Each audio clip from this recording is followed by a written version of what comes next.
Is everybody finished with the role play? Okay, so let me ask, how did it go? Managers, what did you discover about this employee that you didn't know from your briefing sheet? Going to school at night. She wants to better herself. To leave the job.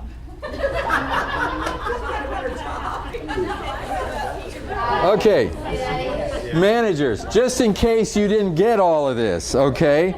Here's the employee. You don't know if you want to stay. You have a degree in business administration. Does it make even any sense staying in this place? You know, I want to go someplace where I have an opportunity. You've been taking graduate schools. That's the reason you haven't been partying. You've been studying. You had to do an all-nighter, all this kind of stuff. There's lots of jobs within the credit union that look interesting, but you may have to go somewhere else to get promoted. Nobody's really talked to you about this. You haven't really seen what your options are. You've updated your resume. You're planning a job search next week, but you haven't started yet. Your manager accused you of sleeping on the job and asked you to come into her. Now, did you think this is a powder keg here? Yeah. I think it is. Is this a potentially good employee? Absolutely. Yes. I think this is an excellent candidate. The person is, think about candidates, okay? How many of you hire people? You go through the interview process, okay? So when you get to an interview, you have a candidate, right? This is somebody who's already been hired. They're already here. I'd say they're a pretty good candidate. They got all the qualifications, they want to better themselves, but they're out of alignment in terms of their mental model right now, okay? So you need to help them. You need to help them to understand that this is a perfect place. But guess what? If you want to get ahead, you're going to have the same problem everywhere. You can't be falling asleep on a job. I don't care what your excuse is. That makes you look stupid everywhere you go. I mean, it's just, you leave here, you go somewhere else, and you fall asleep on the job, I'm sure that nobody's going to like that. On the other hand, if you want to be successful and you want to be promoted here, there are huge opportunities. I would love to talk to you about that because I'm looking for a carrot that's a real carrot. I'm trying to find out what's the hook. You know, if you really want to better yourself, that's great. I want employees who want to better themselves.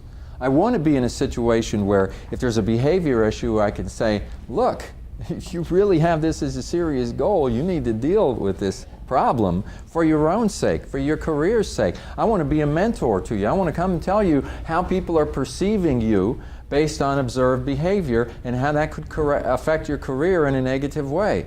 I would love to have a mentoring relationship with somebody who wants to fast track it, who's going to business school at night and wants to better themselves, who maybe could be a candidate for upper management someday. Why would we not want that person? Now, how hard is something like this to fix? Let me ask you, you were the employee, right? How hard would this be to fix? If I could show you that this is an excellent place for your career, would that make a difference for you? Yes. Okay? If we could have a sincere conversation and I could help you to understand what it would take to fast track this on your career and what kind of things would be important for you now and then I'm going to work for it, would that get your attention? Yes. If I haven't done that in the past, but now I'm willing to do it. Okay, so now I got you where I want you. If I need to talk to you now about your falling asleep, do you think that's going to be a big issue? No. I mean, first of all, it's a temporary thing. It's his school and so forth. We can talk about your school. We can talk about, I want you to finish. Thanks. You know, you're welcome. I care about you, you know. I want people like you on my team. Do you know how many people on my team are going to school at night to get a business degree? One, you. I didn't even know it until you just told me. I think that's significant. I think that's great. You know, I want to give them all the positive reinforcement for that in the world. I mean, that's a wonderful thing. We need to get off on the right foot. We kind of got off on the wrong foot.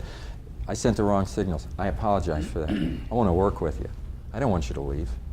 Now, if he responds in a negative way and just shows me he's got a negative attitude and he doesn't want to work, but hey, you sound sincere to me. Let's work together.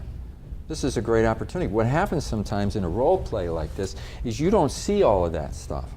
You know, and you could just jump on this person about this, and he's just ready to quit at the drop of a hat at this point. And if you don't listen to him and hear what he has to say, you're missing a golden opportunity to retain a potentially really good employee, and you blow it because of what?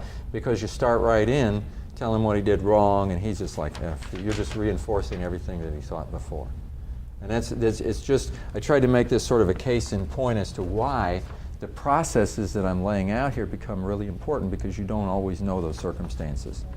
And the asking the questions and the listening and all of this becomes really, really important. And I think the stakes are pretty high, because we spend a lot of money recruiting people.